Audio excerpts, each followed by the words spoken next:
নাচরে পতর কি নাগিন জয়সন নাচরে পতর কি নাগিন জয়সন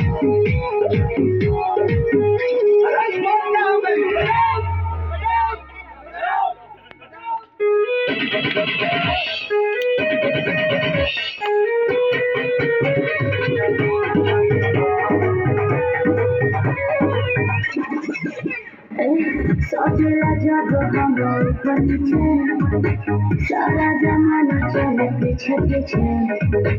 कभी फिर से दूर शरीर से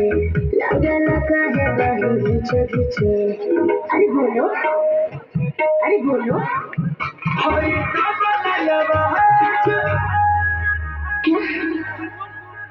आज तबला आवाज कोई दिल जैसन कोई